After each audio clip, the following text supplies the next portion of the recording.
You are listening to The Radiator here at Big Heavy World, and now begins Rocket Shop Radio Hour. I'm your host, Abby BK, and with us today we have David Karl Roberts. How are you doing? Good, Abby. Thank you for having me. Yes, of course. And we always like to start off our shows with a song, so go ahead. What have you got for us? All right, I'm going to start you off with something called Too Hot to Even Move, because there's a lot of heat going on right now.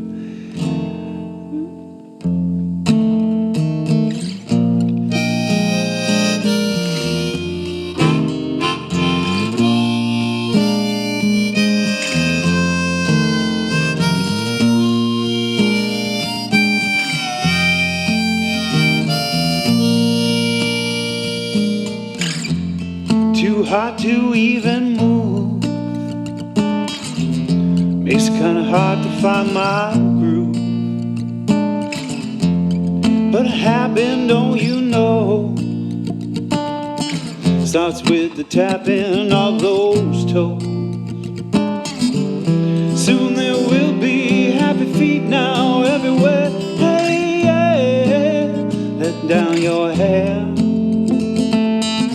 Get your body on the floor, let your body now move everywhere. And soon you will know, now you're moving and you're grooving now, really nice and slow. Oh, oh, ooh, ooh, ooh, ooh.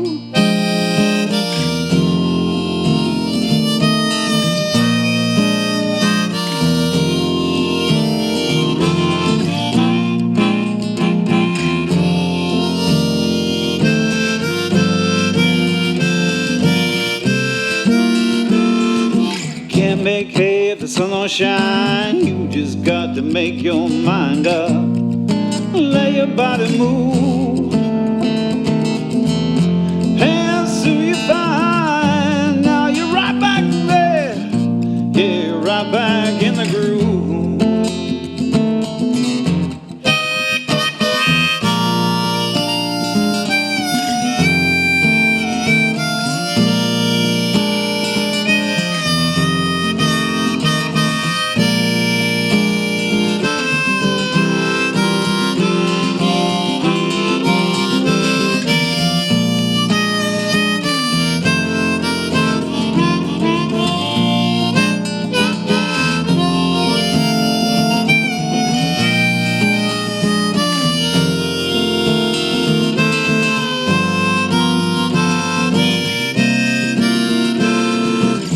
Make hay if the sun don't shine. You just got to make your mind up. Let your body move, and soon you find now you're right back there. You're right back in the groove. It's too hard to even move, makes it kinda hard to find my groove. But it happened, don't you know, started with the tapping of those toes. Soon there would be happy feet now everywhere. Hey, yeah, letting down your hair. Get your body on the floor, let your body now move everywhere. And soon you will know you're moving and you're grooving now, really nice and slow.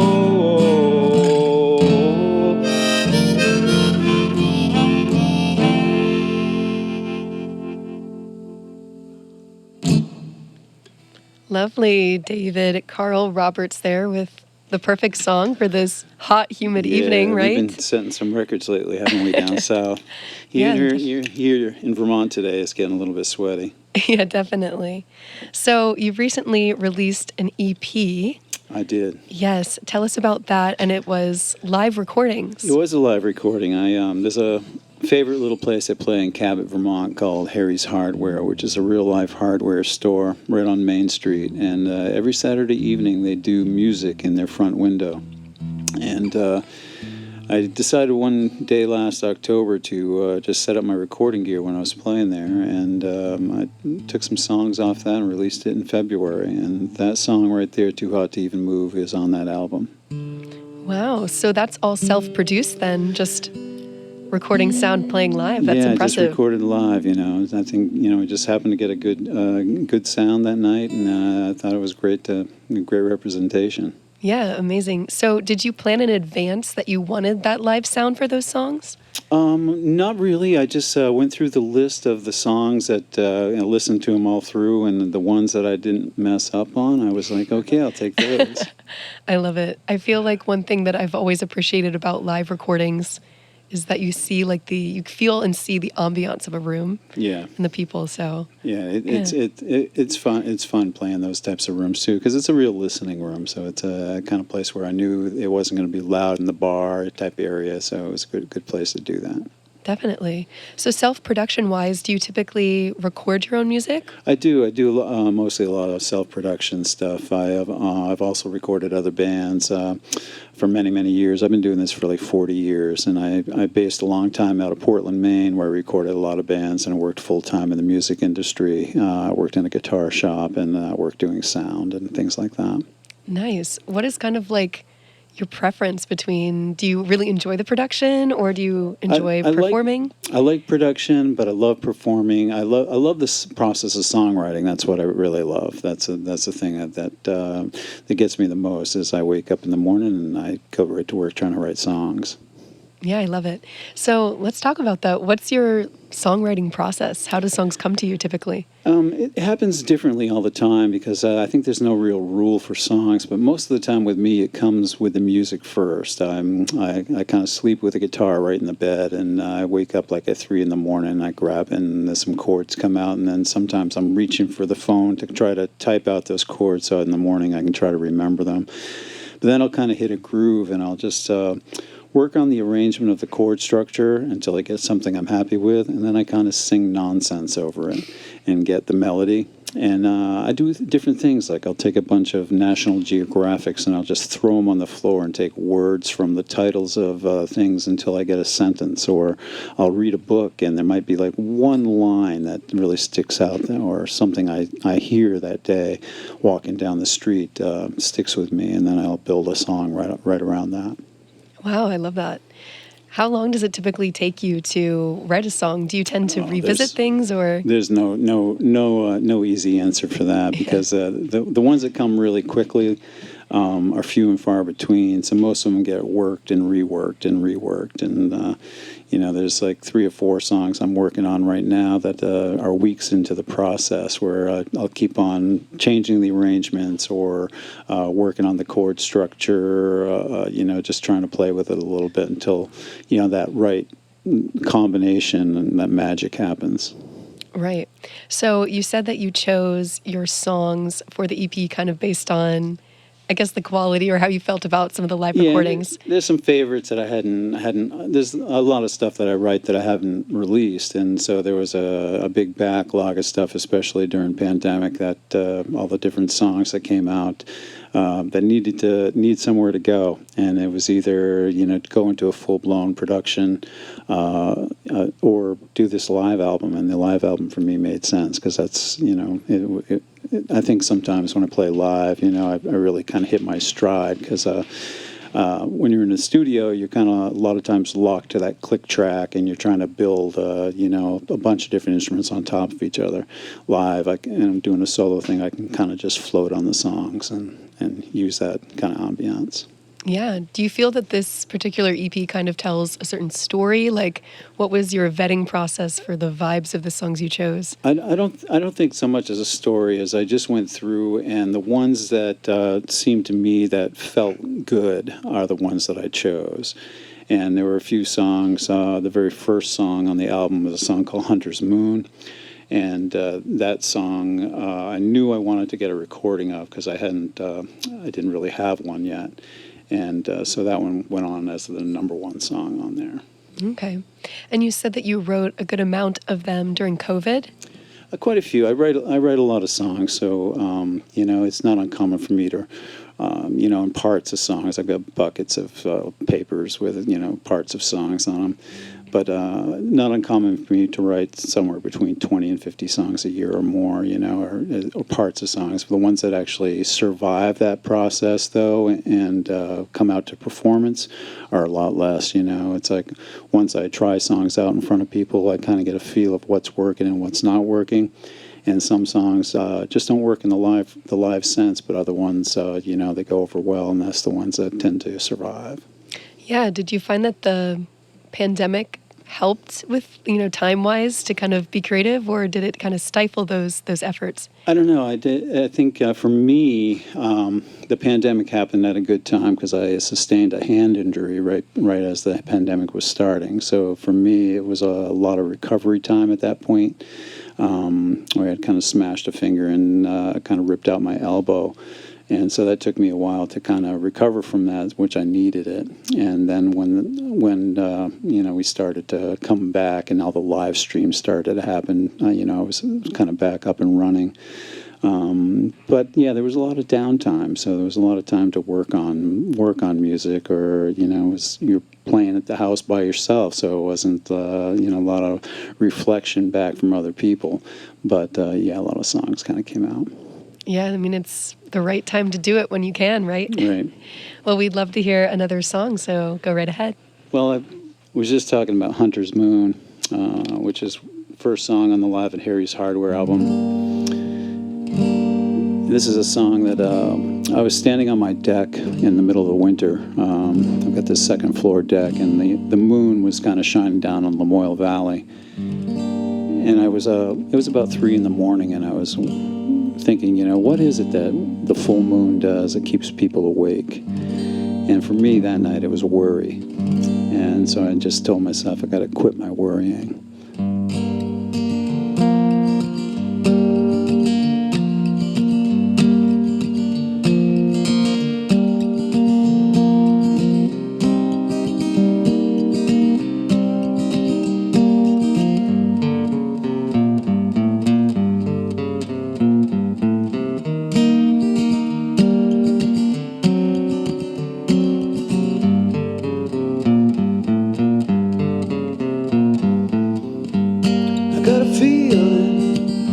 I can't shake, keeps me up in the middle of the night, and I lie awake, gotta quit my worrying. But it's a feeling I can't shake, keeps me up in the middle of the night, got a choice to make. Do I take the deal? Been off to me. It's everything that I've always wanted and everything I want to be. Gonna quit my worrying, but I got a choice to make. Keeps me up in the middle of the night, everything's at stake.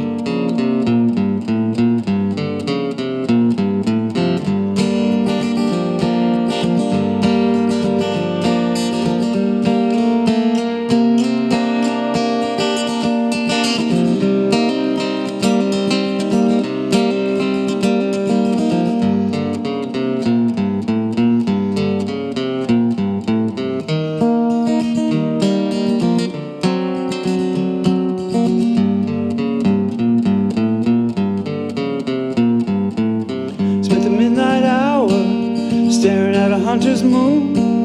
Now the stars are fading fast, sun coming up real soon. Gonna quit my worrying,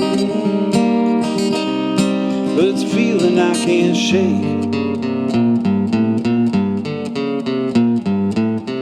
Only gonna be here soon enough, I got a choice to make.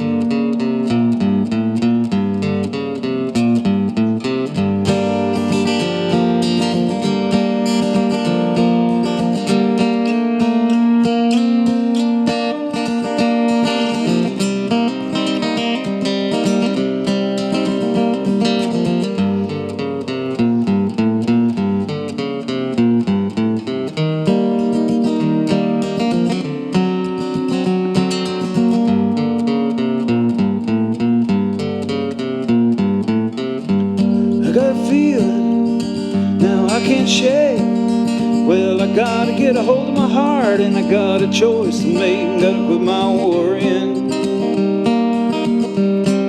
but everything's at stake. Keeps me up in the middle of the night. Got a choice to make.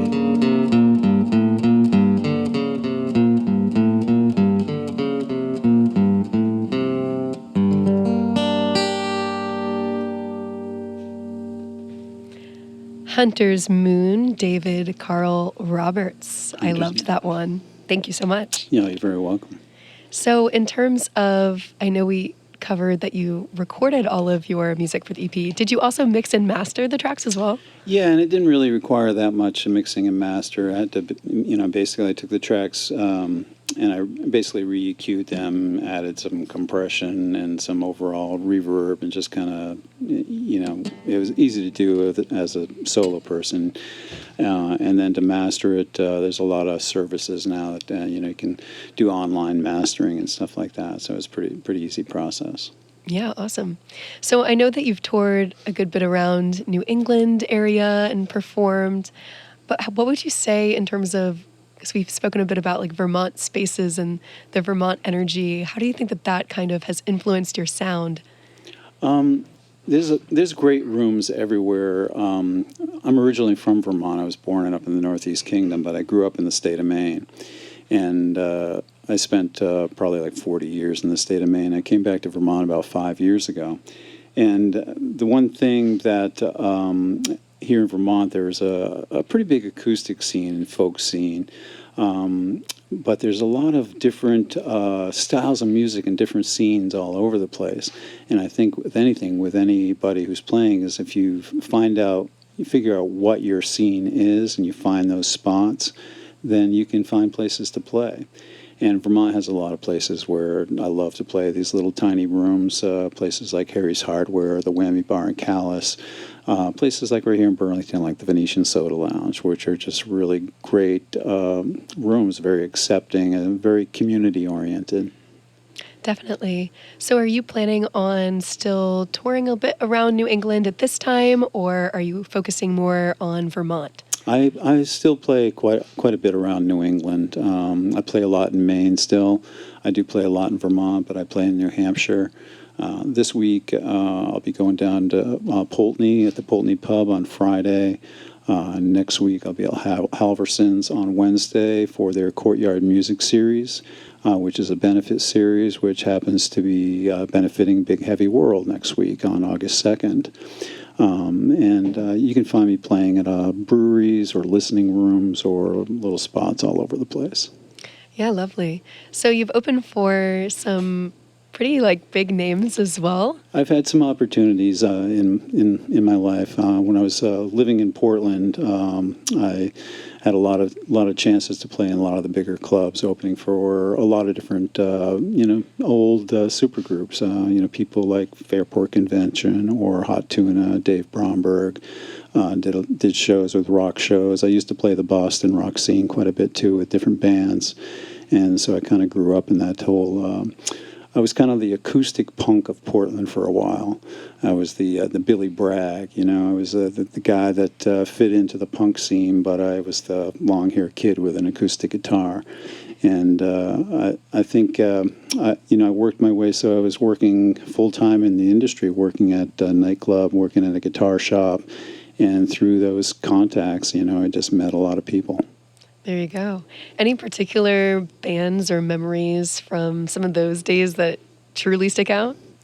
It was just really fun to do those shows with different bands. I did a 3-night tour with New Riders of the Purple Sage, and that was kind of fun hanging out with all those guys. But it was just great. I was the guy with the van with all the bumper stickers all over it, full of PA gear, and we'd just take off and go play. We'd find rooms and we'd set up shows, and I think that was the funnest part, was just traveling and playing. Well, it sounds like you brought the true authentic Vermont vibes with all the bumper stickers. So we would love to hear another song. What have you got for us? I'm going to do a song that every October I try to write myself a tune that's a kind of a spooky tune. And though a lot of times they turn out to be about vampires and things like that, this past year I took the story of the devil and Daniel Webster, and I decided I'd put that to music. So the story of the devil Daniel Webster, for those of you that don't know it, is a story about a farmer in New Hampshire who makes a deal with the devil to get everything he wants. And after he makes that deal, he kind of realizes maybe it isn't such a good deal.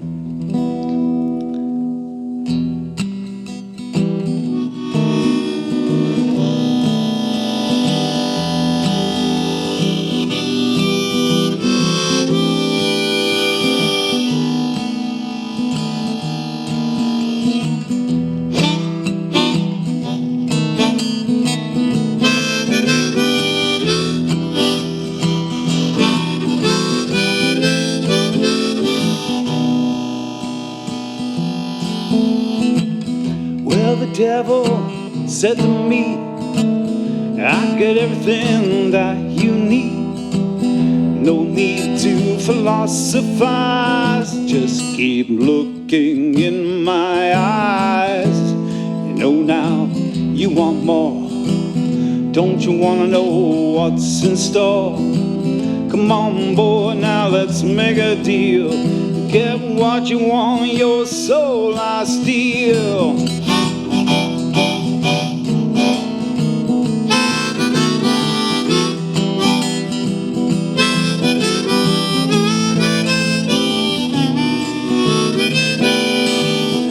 So yeah, Mr. Scratch, now I do believe you can give me everything that I need. But when the knock comes at my door, still say no, but you still want more. Now the devil, he was mad. There was a soul he wished he had. He crossed the river, now cross that line saying, you think there's better days than the by and by? No, Mr. Scratch, he said, I don't for sure, but I ain't setting foot on the other shore. I think the good times are in the here and now, and I'd rather hang out now at Rocket Shop anyhow.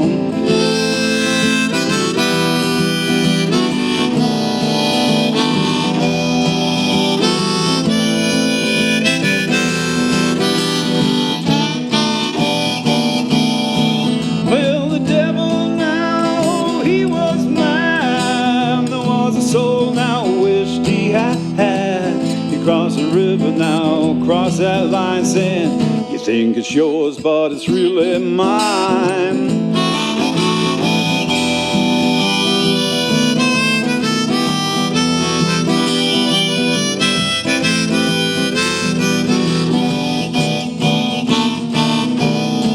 So I got Mr. Webster on the phone. I said, Daniel, can you please now come to my home? I think the good times are in the here and now. The devil thinks he owns my soul somehow.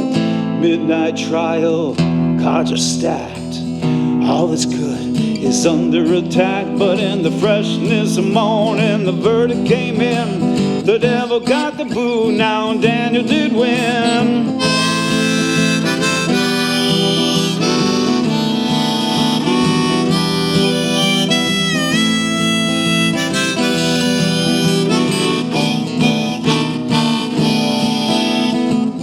Now the devil, he was mine. There's a soul he wished he had. He crossed that river now till dark in, and he never seen it cross corners again.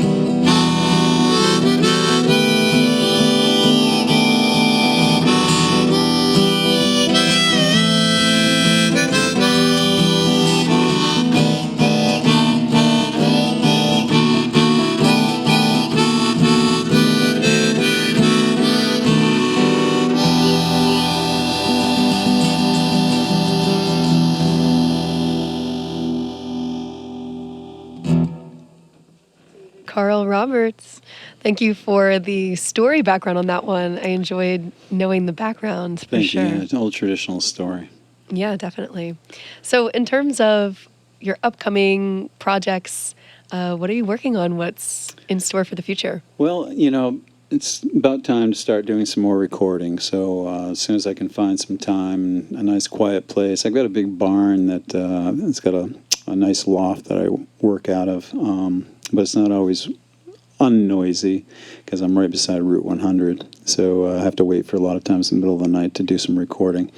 But I'm going to get back to laying some tracks, and I play a lot right now. It's summertime, so it's a good time to be out there doing shows. I do host the Venetian Soda Lounge open mic on Pine Street, which is every other Tuesday. We just did one last night, so it'll be in another 2 weeks. And it's a lot of fun to go out and hit open mics sometimes, too, no matter how much I'm gigging. And right now I probably do 10, 12 shows a month through the summertime, but then fall will happen and it'll probably chill out for a little while. And then, of course, the almighty winter comes. Any ideas for the upcoming concept of songs that you're working on to record? Are there like a few that you've been playing live at gigs and open mics and such that you feel like have been sticking that you haven't recorded yet? Yeah, there's too many that I haven't recorded yet, and trying to figure out a compilation of what's going to all work together, or sometimes hard to do. So I think the main way I approach it usually is just start recording them, and then whatever comes out good, I'll stick it all together or something. I'm kind of eclectic in my songwriting, so it's hard to pigeonhole me as far as like sound goes, other than I'm a guy with an acoustic guitar and I play a little harmonica. But I do play other instruments. I play mandolin, I play national steel, and I can bang around on pretty much anything. That comes from working in a guitar shop for a long time.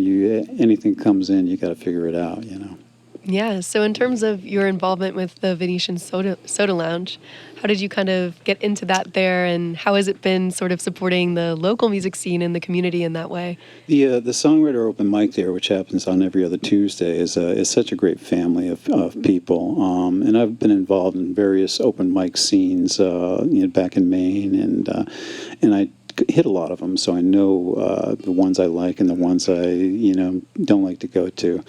And so when I talked to Justin Bonnell, who is the owner of the Venetian Soda Lounge, he was trying to do an open mic, but he really didn't have any concept of how to get it going. So I was like, let me come in, let me get some people. So I've got a lot of different friends in Burlington that play. And so I managed to lure a few of them down one night. And then the next week we went down again and we did it again. And at that time, it was competing with some of the other bigger open mics that were around. And so we decided to move the night to a night where there was no open mics, and kind of keep it to a listening room type of environment with songwriters, acoustic players, small solos and duos. And it's become a really great Tuesday night scene. Sometimes there'll be, we'll have 18 to 20 songwriters in there performing, and there'll be like 60 people in there on a Tuesday night listening to music.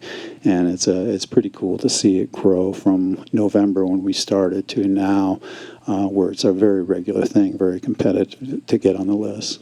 Yeah, amazing.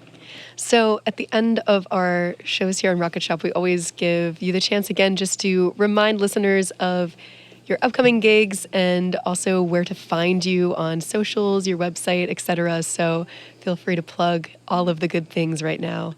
Well, you can always go to loveshackrecords.com. That is kind of the clearinghouse for where you can find me. And Love Shack is basically what I use as the recording studio, Love Shack being the home. So if you go there, you can find music. You can find usually a schedule of where I'm going to play. Also on Facebook and Instagram, if you go to David Karl Roberts Music, and that's Karl with a K, you can usually find me through Facebook and Instagram. And I do a lot of Facebook event posts. So you can find me. Usually, you can find where I'm playing someplace in the area. This week, once again, doing Rocket Shop tonight, and then Friday I'll be going down to the Poultney Pub down in Poultney, Vermont, which is down near the Rutland area. And this weekend I'll be hanging out. I'll be hanging out in the rain, probably with everybody else.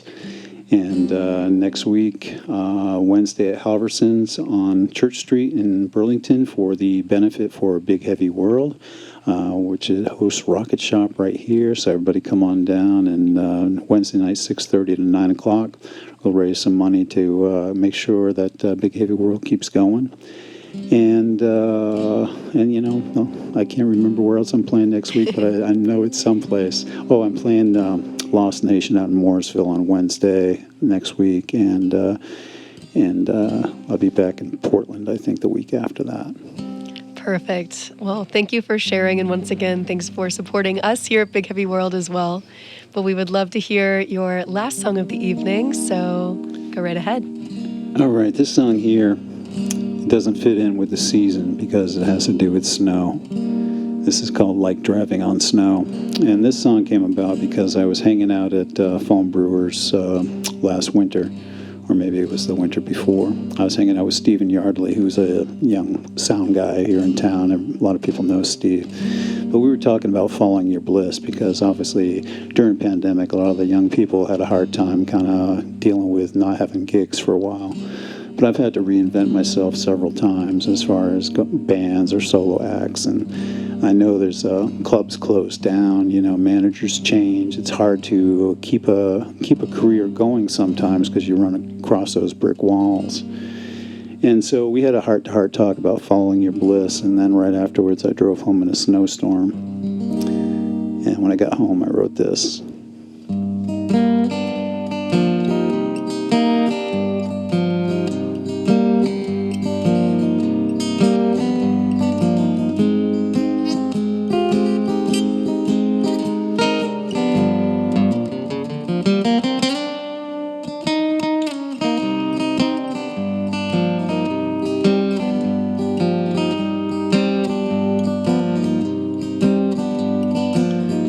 There are times you want to go slow, like when you're driving on snow.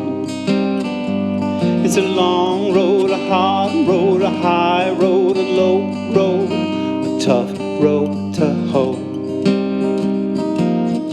Man, sometimes you know it takes a long time before you feel like yourself. But I'm here to be me, and I fear it has taken a great deal longer than I hoped. Well, I'm here to be me, but I fear it has taken a great deal longer than I hoped.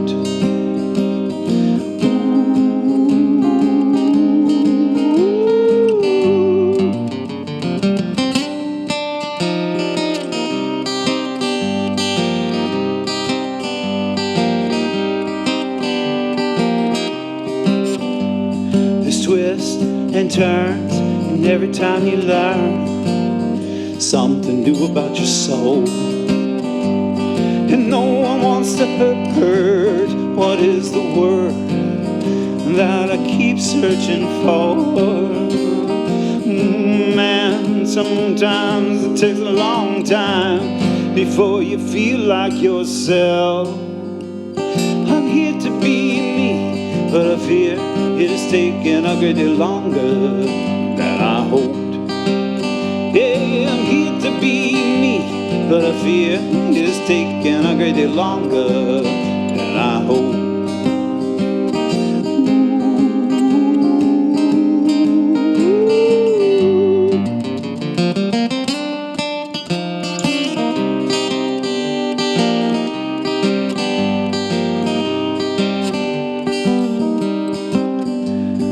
Grow into something you never could imagine.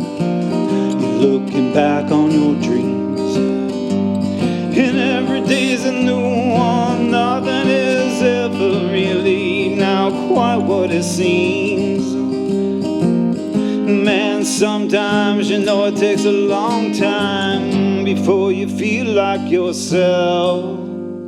I'm here to be me, but I fear it has taken a great deal longer than I hoped. Well, I'm here to be me, but I fear it has taken a great deal longer than I hoped. Than I hoped. Than I hoped. Than I hoped. Than I hoped. Than I hoped. Than I hoped.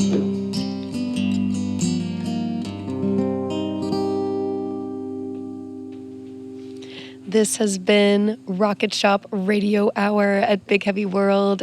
David, thank you so much for coming in tonight. Thank you very much, Abby. Thank you for having me down here. It's awesome to be back here again. Yes, and thank you for everything you've been doing.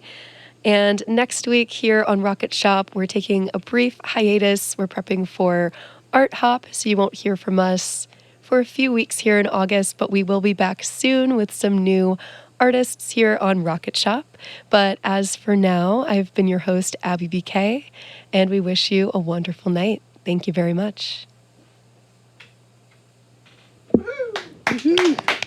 Thank you. Yes.